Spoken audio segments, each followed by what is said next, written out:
As we've studied more about galaxies out there, we have found that some of them are producing huge amounts of energy compared to other ones. And all of this energy is coming from some very small thing towards the center of the galaxy. Now, I mean small as compared to the size of the galaxy. Okay, so we have this small region that is producing huge amounts of energy. These galaxies that are doing this are known as active galaxies, and that small region that's producing all of the energy is known as an active galactic nucleus, or an AGN. The first type of active galaxies discovered were actually discovered because of their large radio luminosities.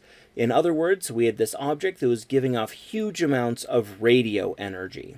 Well, when we were able to pinpoint where this thing was in the sky, and we used visible light telescopes to see it, it looked like a star.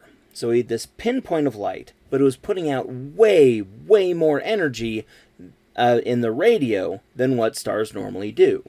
So because it looked like a star, but it was probably not actually a star, we started calling these things quasi-stellar objects, so QSO, or, shortening that down, quasars.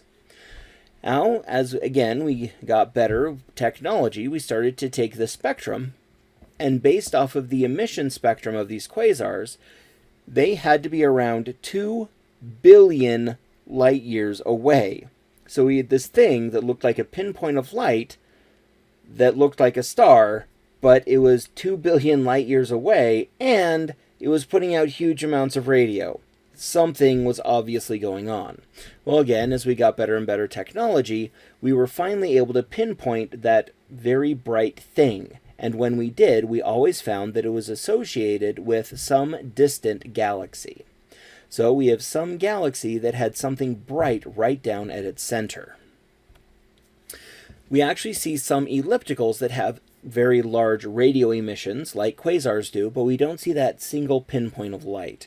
Because of the huge amount of radio these galaxies are giving off, we refer to them as radio galaxies. I know, it's terribly clever. And many of these actually have these long jets of material streaming out away from that active galactic nucleus. In the 1950s, we were able to find some galaxies that had huge radio lobes on either side. So here at the center, this is the galaxy. And then we've got these two blobs of radio emission on either side.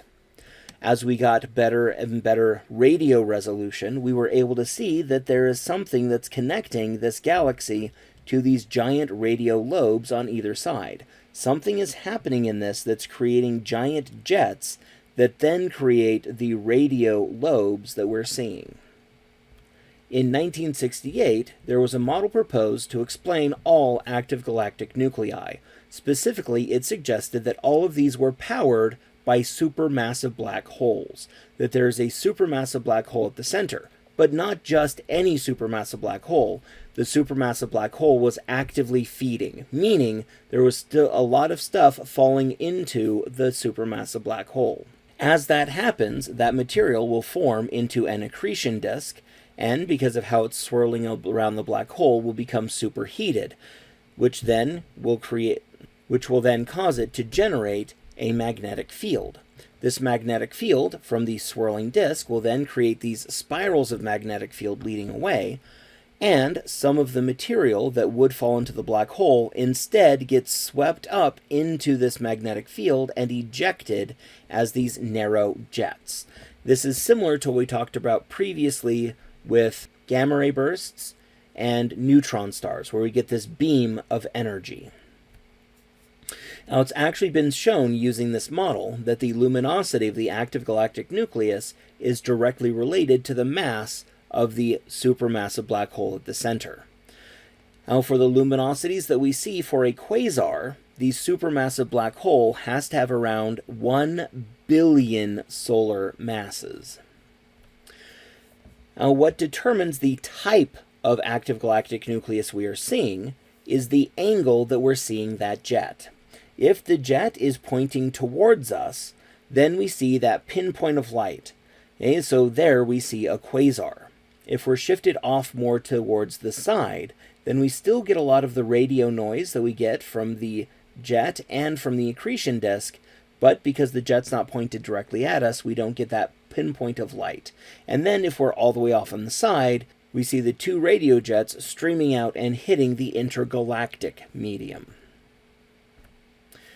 Now, this also explains why we actually don't see any quasars in the local universe. The quasars we see are at least 2 billion years out, and they stretch all the way out to around 13 billion years ago. But we don't see any quasars closer than that. So the suggestion is that as the supermassive black hole feeds, eventually it's going to eat up all of that material, and then it's gone. And once the accretion disk is gone, then there's nothing to power the magnetic field, creating the jets, so the jets go away. Now, as we've studied the supermassive black hole compared to the galaxy, we've found something interesting. So in this graph, up and down, we're looking at the mass of the supermassive black hole, and along the bottom, we're looking at the mass of the galaxy. Notice that there's definitely a correlation, that a large galaxy seems to contain a larger supermassive black hole. So in some way, the supermassive black hole and the galaxy appear to be related. Now, we don't know exactly what. This relationship has led some people to suggest that you have to have a very large supermassive black hole to pull in enough stuff to form a very large galaxy. Other people have suggested that you actually have to have a very large galaxy to have enough stuff to form and feed a black hole until it becomes so large. Unfortunately, all of this stuff happened really long time ago at the very beginning of the universe, so we still don't know. This is an ongoing question. Exactly where supermassive black holes come from and their relationship with galaxies is an ongoing question. Here we have our fifth lecture quiz question. What do we believe is the powerhouse for all active galactic nuclei? A. Supermassive black holes. B. Stellar mass black holes. C. Neutron stars. Or D. White dwarf supernovae. Go ahead and think about it, and we'll discuss in just a bit.